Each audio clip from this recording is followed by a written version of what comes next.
There is a stadium near you right now, an NFL stadium, the kind built for a sport with a quarterback and a 2-minute warning. And this summer, 90,000 people are going to pack into it, screaming their lungs out for the one sport this country spent 50 years telling itself it was too American to care about: soccer. And I know how that sounds, because if you're over 30, you remember. You remember soccer being the thing your gym teacher made you do when it rained. The punchline. The sport talk radio guys used to bring up just to get easy calls. It's boring, nobody scores, it's for other countries. That was the whole national personality about it. So here's the part that genuinely messes with people the first time they hear it. We didn't hate soccer because it was foreign to us. We hated it after we already had it and lost it. And the story of how it clawed its way back is way stranger, way pettier, and honestly, way funnier than anyone tells you. Stick with me, because about halfway through, there's a guy, the single loudest soccer hater in America, a man who said the words, "I hate all soccer equally," on live radio. And I'm going to tell you the exact moment he broke. And then, right at the end, there's a team from 1950 that pulled off the greatest upset in the sport's history. And when they landed back on American soil, one single person was waiting at the airport for them. I'll get to who, but first, you have to understand what we threw away. Picture America in the 1920s. Babe Ruth is batting in the Bronx, and a few miles away, tens of thousands of people are losing their minds over a soccer game. This is the part they leave out. There was a pro soccer league here, the American Soccer League, and in the 1920s, it was not some quaint little immigrant hobby. It was, and I want to quote this exactly, often outdrawing the National Football League. The NFL. The baby NFL was losing the gate war to soccer. Basketball at that point? Nowhere. Hockey was a blip. One historian flat out said soccer looked set to challenge the NFL to become the sport America watched every fall. Let that reset your whole picture. The story you've been told is that soccer is the outsider trying to break into American sports. The truth is, soccer was here first, and it was winning. And it wasn't just big city stuff. Here's my favorite detail in this entire story. There was a mill town in Massachusetts, Fall River, and their soccer team, the Marksmen, pulled crowds that frequently topped that of the Red Sox.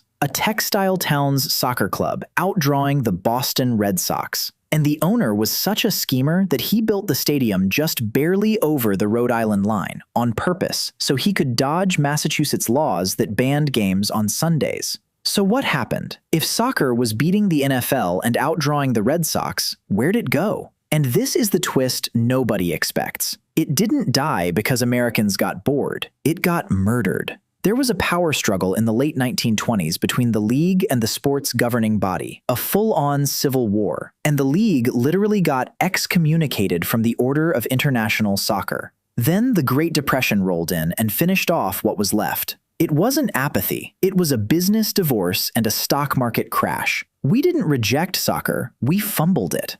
Okay, escalate with me. 1950, World Cup, and a team of American amateurs, guys with day jobs, go to Brazil and beat England. England, the country that invented the sport. It's still called the greatest upset in World Cup history. You'd think that's a national holiday, right? Ticker tape parade? Here's what actually happened. The New York Times ran it on page 4 of the sports section. Page 4. Behind baseball, behind Wimbledon, behind a track meet, and behind, I promise you this is real, a local women's amateur golf tournament. There was exactly one American reporter in the entire country covering that World Cup, and he was there on his own vacation. Hold on to that image, because I'm coming back to it. That's the low point. That's soccer at its most invisible in America. Now watch how petty and personal the hate gets before it turns around. 1986, the floor of the U.S. House of Representatives. There's a debate about whether America should even host a World Cup, and a congressman, Jack Kemp, former NFL quarterback, so he's got standing here, stands up and says out loud on the record that football is democratic capitalism, whereas soccer is a European socialist sport.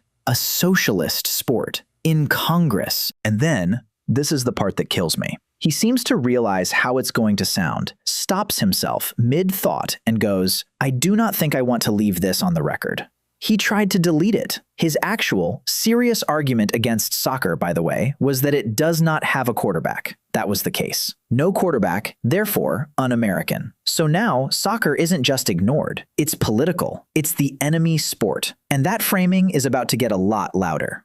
Fast forward to 2014. World Cup's on. Americans are actually watching. Ratings are climbing. And Coulter writes a column that becomes legendary. The headline energy is basically, hating soccer is the real national pastime. Her actual lines: any growing interest in soccer can only be a sign of the nation's moral decay. And then, no American whose great-grandfather was born here is watching soccer. She literally blamed it on a 1965 immigration law. And she drops this one, which, say what you want, is a sentence. There's a reason perpetually alarmed women are called soccer moms, not football moms. And here's the beautiful, self-defeating part. In that same column, she has to admit, because it's right there in the news, record US ratings for World Cup. She's writing an obituary for something while it's setting records. That's the exact moment the hate stops being confident and starts being scared. Which brings me to the guy I promised you.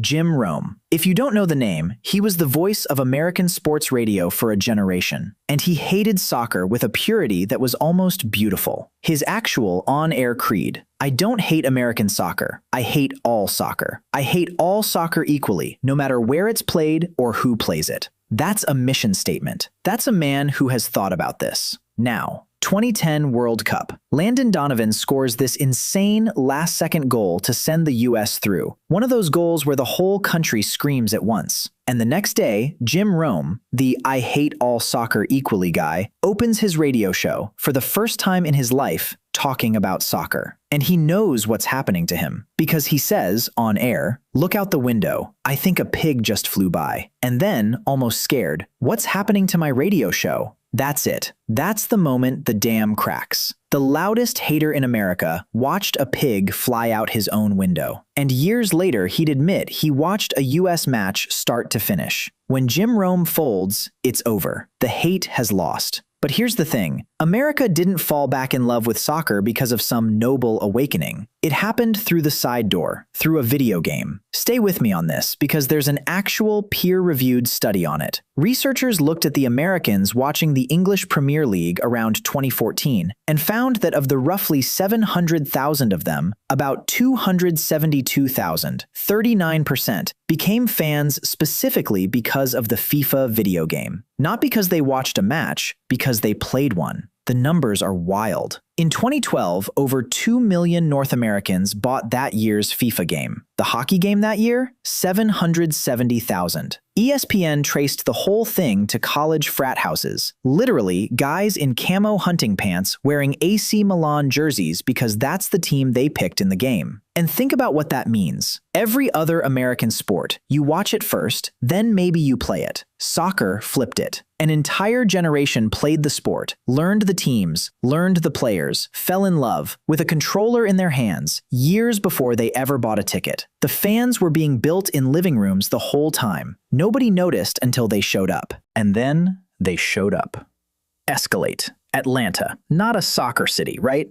They get an expansion team in 2017. Brand new, no history, no legends. First season, they average 48,000 fans a game, which means this baby team outdrew the legendary 1970s New York Cosmos, the Pele team, the one with the movies made about it. A team from nothing in Georgia beat the most famous soccer franchise in American history in year one. They'd go on to cram over 72,000 into a single game. And here's the fact that reframes the whole country. The single biggest soccer crowds on American soil aren't even for American teams. When two Mexican clubs played a friendly, an exhibition, a game that means nothing, at the Rose Bowl, 86,000 people came. A number no Major League Soccer game has ever beaten. The audience was here the whole time. We just weren't looking at who it was. Which brings us to the part that would have made 1986 Congress lose its mind. Americans didn't just stop hating soccer, they bought the sport's homeland. As of last year, more than half